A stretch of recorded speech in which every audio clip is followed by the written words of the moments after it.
Good morning, friends. It's Brenda. It is Friday morning. It is early in Phoenix. You can tell I just got out of bed because dry shampoo and Diet Coke hold me together. But hey, welcome everybody. It is Wild Abundance morning. We have been going live, or I've been going live and inviting some of my friends from our Wild Abundance collaboration to come and chat about their story. And today, we have one of my favorite people and one of the most dramatic stories in the book to share. If you haven't heard yet, yes, I put a bookmark, or not a bookmark, a bookend on my 2 years of cancer chaos.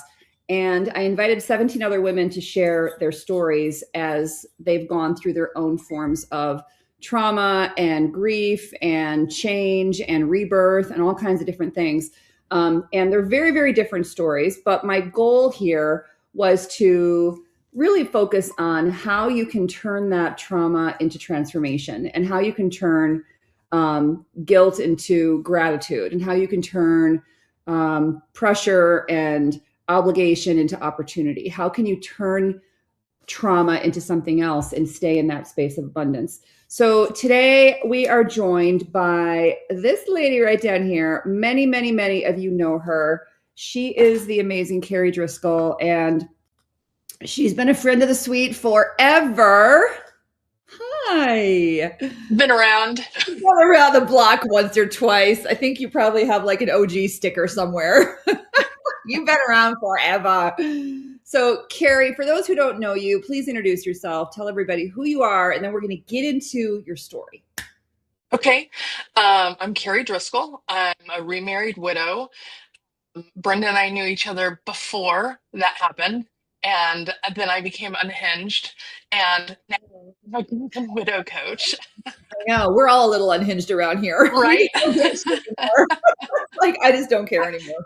Actually, so one of my clients, she knows that I'm going to tell this story because she tells it. Kimberly Daniels was worked with you, and she met me through you, and she Ah, was like, "Oh yeah, I watched you be unhinged," and so I've like held on to that because you can't help but be a little unhinged in some grief.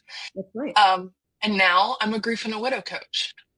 Yeah, you went through really quite a left turn transformation. So now you're going to get into your story, but I'm going to tell you, I don't know that I've ever told you this story.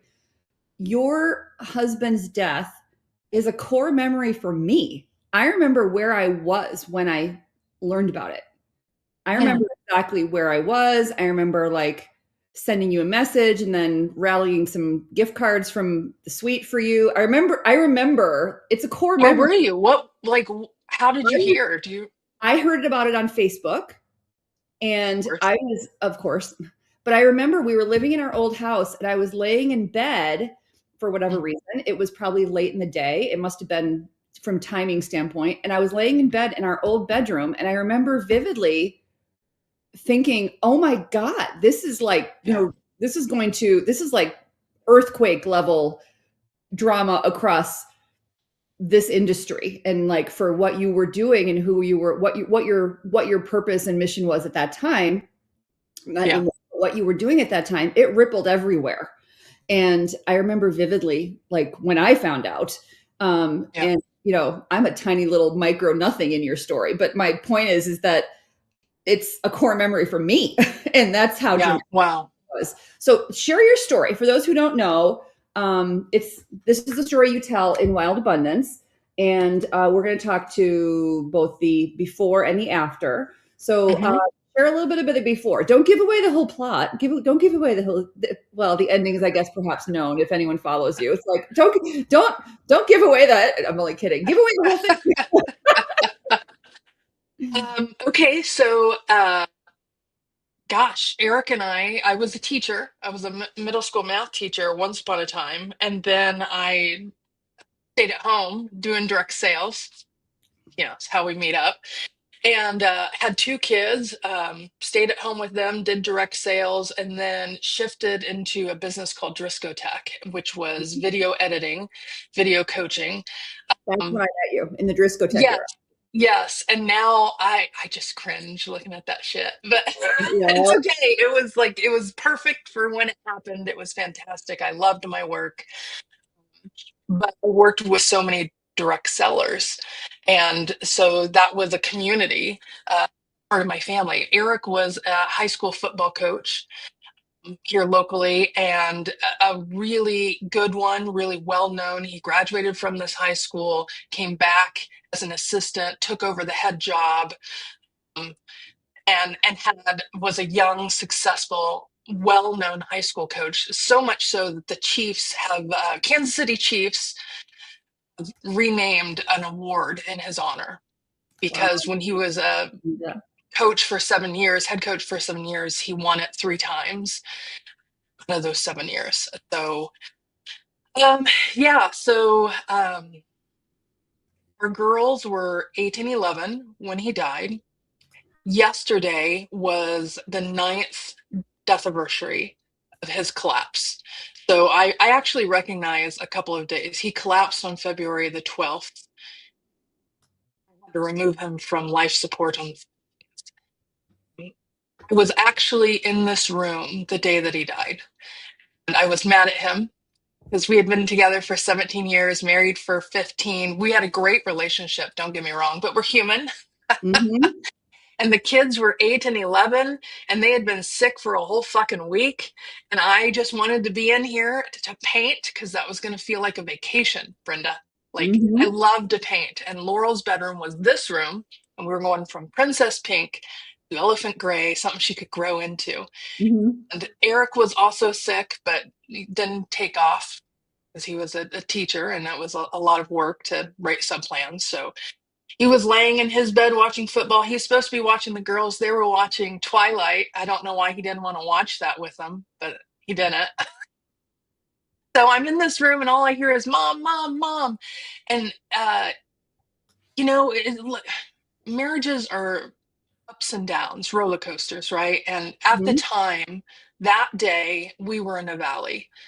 We would have been okay. I know that we would have, but there was spelling lists for games and basketball, and he had football and he had track and teaching, and I had my own work. And so we had all this stuff going on, and we just hadn't been prioritizing ourselves as a romantic couple for a while. And so I'm in here painting, pissed because he's not helping with the kids and not helping me. And I have this thought to myself, Brenda, I think very clearly in my head. God knows if anything were to happen to Eric, I'd be okay. Because look at me. I take care of everything now anyway. He was a football coach and he was really, really good at it. And I held the fort down at the house. And then he popped into the room, um, said, "The room looks great." Said, "Thanks. No, from you." And I said, "I've been thinking a lot about us." And he said, "I've been thinking a lot about us."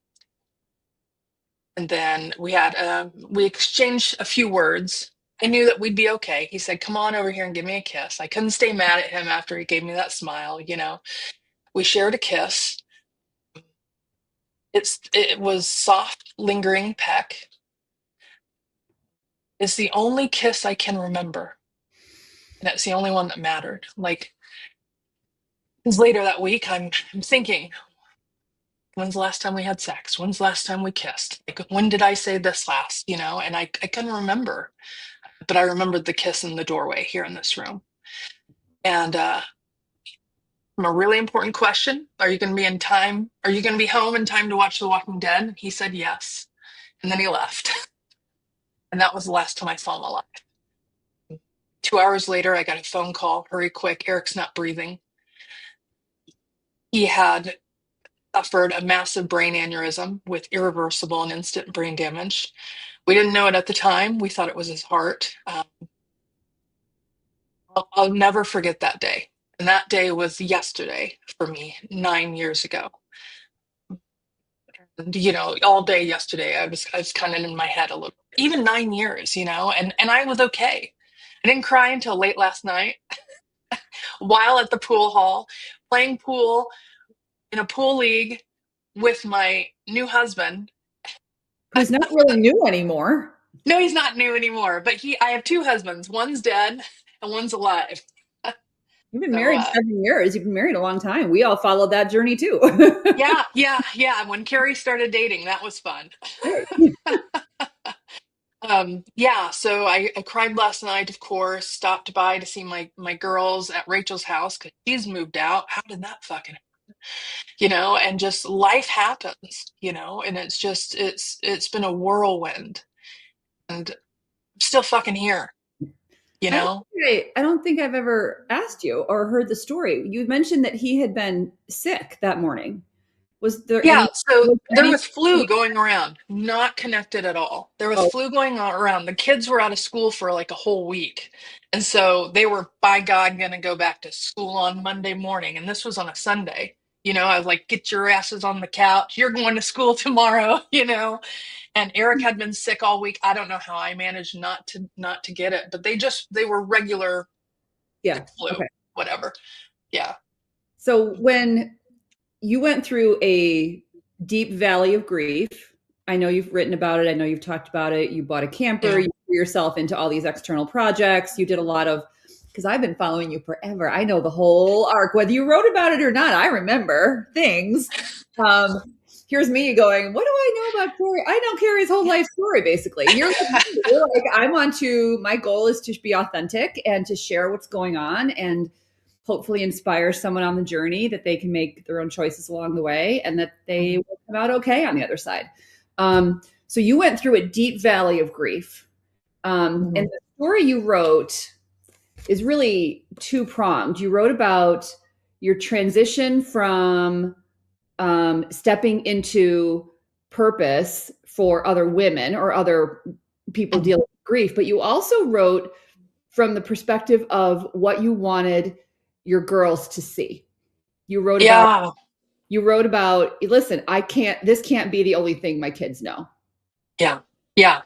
Like, and it's weird too because before Eric died, I remember having a conversation with him. I was like, we've seen some friends go through divorces and hard times, and if anything were to happen, I would be okay because you're the football coach and you do this, and I'm at home and I've got Driscoll Tech, and we come together really well as a team, but we're kind of like our own entities. And he was like, yeah, and I was like, I've seen a lot of women like lose themselves, and I just know that if something were to happen, we'd be okay. Being naive. Yeah. You don't know until you know. So, like, Yeah. when we were talking about being on TikTok now, and boy, you get people who have all sorts of opinions.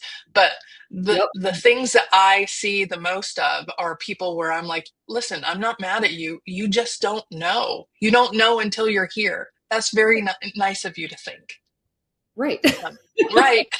But it ain't So true. Tell me when you get there. when you get there. Um, Yeah. the other thing I wanted you to spend a little bit of time on is how did you, or what was the process like for you transitioning from, and I know, and you talk about it all the time. You talk about it today, even years and years later. Um, you can still feel grief. You can still have Yeah. all these emotions, but you can also move forward. Yeah. You So can I remember having a conversation in my, deciding to move yeah, forward. yeah. And that's a choice. That is a choice. So when I was sitting in my living room and a very dear friend of mine, he said, Carrie, you're going to grieve Eric forever. And I just was like, oh my God, it was defeating to hear her say that. It was like, I can't be like that, this forever. And at some point, it was like, I can't. Like, for a while, you can't but be low like that. Like that's just grief. You have to spend time there. You have to sit in it and with it. And then at some point, you have to make a decision. Am I going to continue sitting here or am I going to get up and move forward? Because let's face it, we all know people who haven't recovered after their own really hard thing. And I knew I didn't want to be. I remember standing over Eric's body. So Eric didn't, even though he died right away from brain aneurysm because he was brain dead, and brain dead means dead and I knew that, but when you're standing over your big strong husband and they tell you that, you still hang on to some hope because you're like, oh no, you don't know him. He'll come back from this. Brain dead means dead dead. But where was I going with this? Hold on. There was a note. This is brain fog. Comes with age and with grief. Oh, I remember standing over him and thinking, I had two big fears. I didn't want to become the sad, bitter widow the rest of my life. And I didn't want to fuck up my kids. Right. And so for a while, I couldn't help but do those things. And then I was like, okay, now I'm done. And I wanted to feel better and do better and be better. I just didn't know how. And so that's kind of when I started becoming like a student of grief, you know, figuring out there were other people who had done this before me. What did they do? How did they do it? You Mhm. know, and I wasn't going to be okay with, oh, just let time heal. Because you know what? It wasn't working. Time wasn't healing shit for me. And I needed something to actively do. Check, check, check. That's how my math brain works, and I'll feel better, you know. And grief isn't entirely like that. Everything that we do with us dealing with our grief, everything, even the fucking camper, Mhm. even hamsters and building a Camelot out of tunnels that you find off Facebook Marketplace. And then you're like, what the hell am I doing? Because it's taken over the bedroom. And you're like, I don't know, but I feel better. So I like doing it. Oh, man. Everything that you do helps, but some things just help better and they work faster than Yeah. you know? And your kids, you guys watch Hunger Games? No, we never. My kids did. I never watched it. I never saw it. Well, Brenda, watch Hunger Oh, Games. okay. Okay. Sorry. No. The book is better, but for some reason, my kids are always watching that still. And so, at some point, there's a scene in there where Katniss Everdeen grabs her mom, and her dad had died in the mines. And so she grabs her mom and she says, Mom, when I go into the games and if I die, you can't give up on little Prim, the sister, the way that you did when Dad died. And I just thought, I don't know why, but that scene popped into my head. And I thought, I can't disappear. They can't lose both parents, you know? And then I was like, Eric wouldn't want me to. And, people tell you that too. But when you're actively grieving, you're like, well, I don't really give a fuck because he's not here and he doesn't get an opinion. And you can't not be sad. Right. But there is a difference between actively grieving and grief. And I do not consider myself actively grieving, but grief is always a part of life. And grief, the work that I've done now, like I understand that grief is always a part of life. It's from any kind of change at all. Sometimes it's an inconvenience, Hmm. and sometimes really big shit. Yep. Yeah, Yep. And inconveniences never happen on a timeline that's convenient for anybody ever. never, never. So, something else that I don't think I ever told you, but when I remember at some point in the distant, distant past, you had posted at some point about if in your public storytelling, if you guys take nothing else from this, please get your affairs in order before your partner dies. Yeah.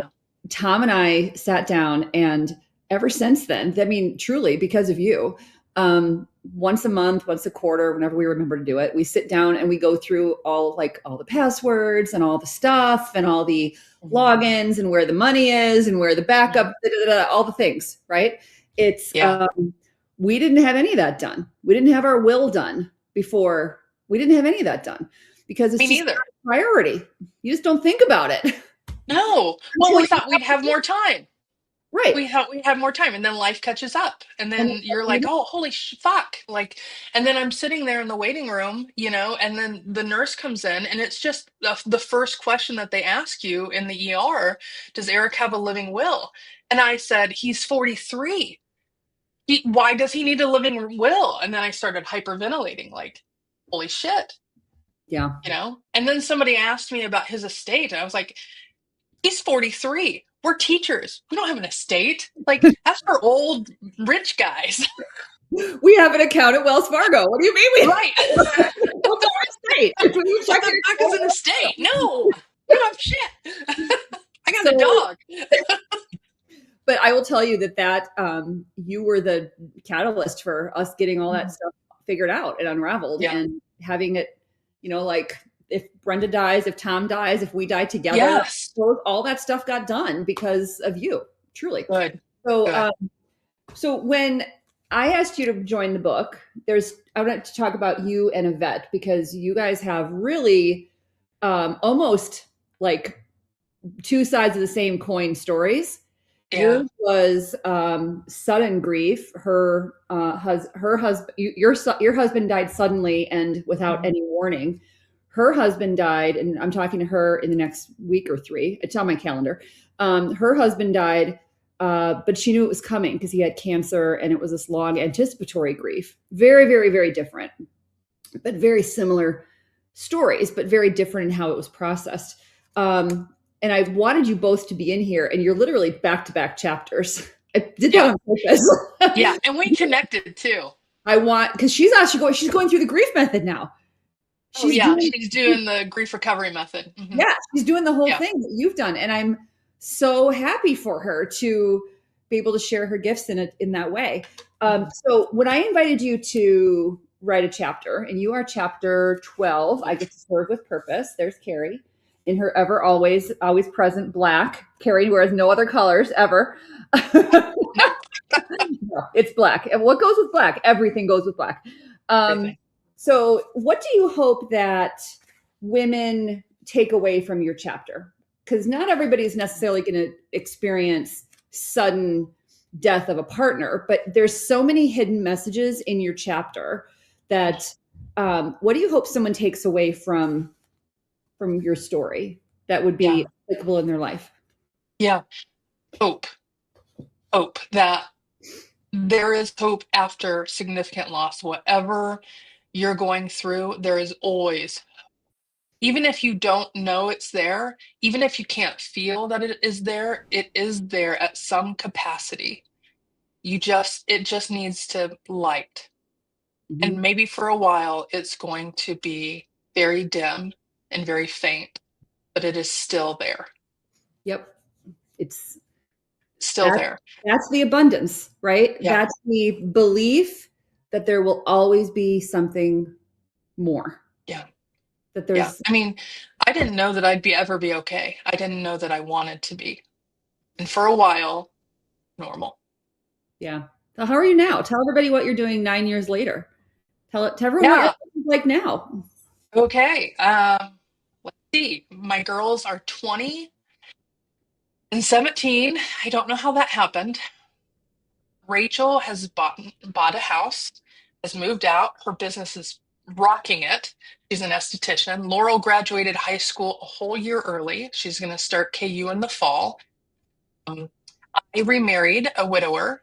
I found him on Match.com, so I lovingly call him Mr. Match. Mhm. I got through in the entirety of Match, and then they were like, Carrie, you either need to lower your standards or expand your search. So I expanded my search, and I found him about an hour away. He's fantastic. Um, I dated I do, everyone in Kansas City and then I started over again. so yeah, there was that. Life is really good. Like life is really full, and I feel like I live a richer life because of what I've learned and the perspective that I've gotten from grief, from the life and the love and the loss of Eric. Like you can't help but be transformed and learn what really matters. Like the Right. perspective. Like you can't go through what you've gone through and not have learned lessons that allow you to live a richer life. 100%. And this Yeah. is really what the sort of the message of Wild Abundance is about. The Yeah. if you can stand in the authenticity and the truth of your story and say, "Oh my God, if I hadn't gone through that, I wouldn't have this." Hmm. Yes, that was shitty and horrible and awful, and it almost killed me. Yeah. But if I hadn't gone through that, I wouldn't have this, and that's the gratitude. Right. That's Right. finding that gratitude is so hard. But But when that is not why Eric had to die. I'm going to just say that absolutely, too. that's not why Yeah. I had to get cancer. Yeah. That's not why Yeah. something had to happen, right? Sometimes shit just happens. Like, It just not happens. everything happens for a reason. Sometimes shit just happens. It just happens. And but when you can look at it through the lens of not why is it happening to me, but why is it happening and how can I turn it into something? Why is it happening for me? This is a totally different kind of shift. Yeah. And standing in that space of gratitude, opportunity, and purpose is where we say, I can honor this piece of my story. I can be authentic and I can share what's going on and how it helped me or how it changed me. But I can also look at it, I can put a bookend on it and say, I don't have to live there forever. Yeah. I Yeah. don't I don't have to set up shop there and make that my whole identity the rest of my life. I Yeah. don't live there. And that's really what each one of these stories is about. Every single woman on the cover had a story of whether it was loss, whether it was medical trauma, whether it was divorce and cheating spouses, and these horrible, awful things that happen to people. They just do. And Yeah. you know what? Guess what? There's one on here that Mandy Burnett, who's going to come up. Mandy Burnett walked away Love her from, story.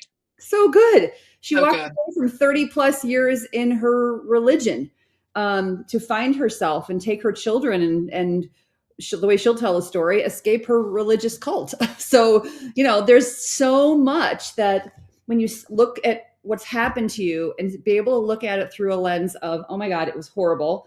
I felt all the feels. It was terrible and grief and misery, but I've come out the other side with gratitude and a message of hope. Yeah. Right? That's Yeah. the purpose of the book. That's literally the purpose. And you did it so well. Oh We my all God. have We we got all it have the done. same experience. I know. But Kind of. that's sort of the amazing thing is that everyone has such an incredibly different story Yeah. that still got to a point of being able to say, you know what, my life isn't perfect. My Right. life is crappy and I got teenagers and chaos and all the normal Messy. stuff everybody has. Everyone has messy stuff. But oh my God, I'm so glad it's mine. Right. I'm so glad I get to live it. I'm so glad I'm still here. Yeah. Yeah. That's Yeah. the shift that One one of the chapters was like what was it? And it was I just wanted to sing when I read her title. Oh, it was Mandy's. I get to do life my way. Like I yeah, just I'm, and like I'm still fucking standing and we're still here, like all of this stuff. Like we can experience this hard stuff. And it really sucks when it happens. it Like, we're really not does. saying, oh, invite the terrible shit because you're going to be better for it. I mean, nobody wants the terrible shit. No, not at Who all. wants it? But You can there's find still your hope. way through the You can forest. find your way. You can find your way through it. Yeah. And your story is one of the more heart-wrenching stories in the book and I watched it from the outside over, Mm. 9 years ago, and through Yeah. your recovery and through your transition and your business changes and your dating and your remarriage and the girls moving out and all these things. You're like Yeah. me. You're a public storyteller. We take people on the journey, and that's sort of what coaches do, right? We're just naturally Right. trying to be like leading from the front. And because of that, I feel deeply connected to your story. And like I said, there's a couple of very specific points where your story changed me in the way that Tom and I approached Good. our planning, our Yeah. checking account at Wells Fargo estate, super fancy. But nonetheless, we now are like, okay, well, what is your login to Wells Fargo? And where do I Yeah. find that information? And maybe we should have a will because our kids are under 18. Maybe Do you we should. know that? So I have this product called the Red Folder Project on my website, and it's the binder in case mom dies. Yeah. And I did it because I found our wedding license in the Tupperware thing where all the large appliance manuals were kept. Obviously, that's the logical place for I mean, it. that's exactly where it should go. Of course. So, but now I have my death doula certification for pre-planning shit Isn't it as crazy? well. Like, it's just When weird how who would have thought? No, Who would have thought? never in a million years. Never in a Never. million years. would I be sitting here going, let me tell you all about cancer journeys and public PSAs about mammograms and double mastectomies on the internet. Let me tell you about medical trauma. Let me tell you how I'm yesterday's story. Let me tell you how I'm hemorrhaging. Let me tell you Right. so that you can make sure you're advocating for yourself, people. Right. It's Yeah. that's where, purpose becomes your driver. Yeah. It's so important. Kari, where can everybody find you today? Where are people like? Where do you hang out most? Where's your I space hang out. on the internet? Yeah. Okay. Lately, I've embraced the TikTok. So I am. So, I know. I'm there. I'm officially there. So I'm and on you've grown. TikTok. I've been watching, girl. I've been watching because I see your It's been TikTok. growing. Huh? You're growing over there. You're going to break 10,000, and you're going to be able to go live and do all the things. And you're going to hit 10,000 soon because you are. Now the funny thing It's is, coming. it's coming. And TikTok, I swear, the algorithm is so refined over there. It's better than anywhere else, in my opinion. Um, every time I pause to watch one of your videos, or I like it, or I watch even just for 10 or 15 seconds, I see like 7 more widow grief videos. Oh yeah. Obviously, you want to see more of this, Brenda. Right. Yeah. Like, Welcome to the grief talk. Yeah. oh So my I'm God. on TikTok, Facebook, Instagram, and of course, my website, karidriskell.com.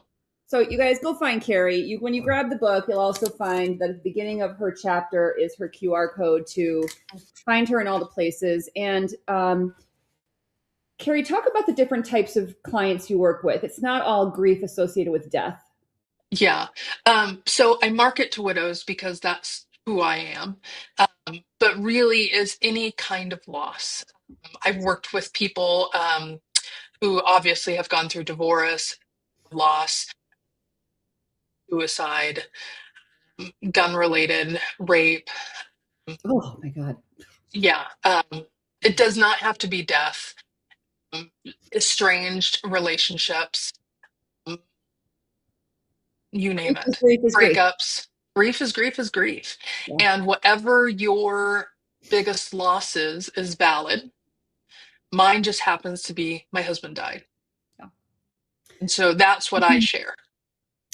Mine happens to be trying to figure out loss of identity if I don't have all this, Yeah. right? Yeah. And my husband and I had quite a couple because I don't think I've ever told this story on the internet, but I have a hidden folder on my phone. Before I had surgery, we did a whole photo shoot to remember what the girls were, right? Good. And there's a whole hidden folder on my phone. And I was just looking at it the other day, and I hold it up to Tom, and I was like, "Were they really this big? Because holy shit, they're huge. Were they really this big?" And he's like, "Yeah. Did you not know that?" Like, I don't think I did. Like, Yeah. oh my God. Because I've been living with this for now 2 years going, Yeah. well, there's nothing here. And they were like, oh my God, were they really that? Anyway, but There. I mean, that's why I'm always wearing stuff because I'm a fucking billboard. Like, they were huge. Anyway, yeah. but so yeah. Yeah. One of my clients, her husband had lost an arm in a work accident. And so she was there to work on that grief. Yeah. So grief is grief. Grief is grief. It's your change in identity. It's a change of what you expected to happen. It's what your Hmm. life is supposed to be versus what it's going to be. It's all these Yeah. things. So you guys go grab Wild Abundance if you have not yet. We are about to cross over the milestone. My goal was to sell 100 books.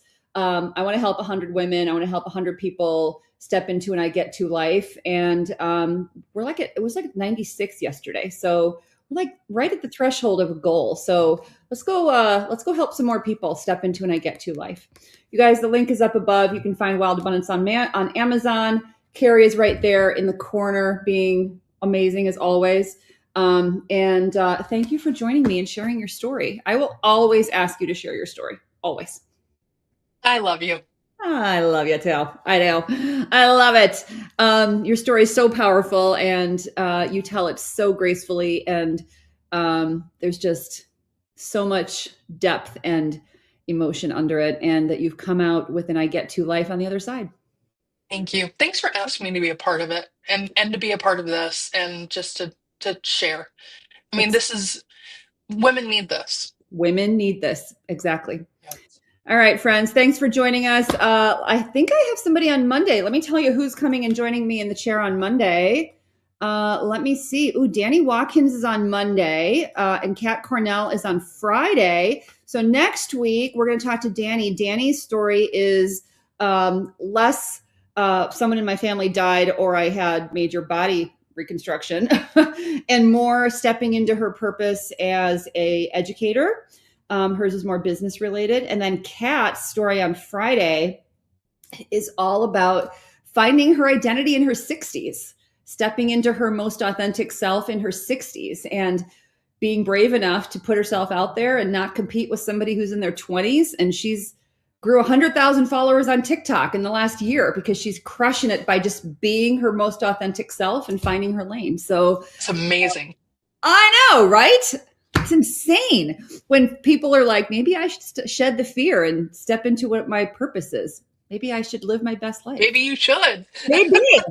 Imagine that, you guys. All right, everybody. Thanks for joining Kari and me this morning. Happy Friday, wherever you're watching from. If you're catching the replay, as always, replay warriors, we love you. Go find Wild Abundance on Amazon, and we will see you again soon. Bye, guys.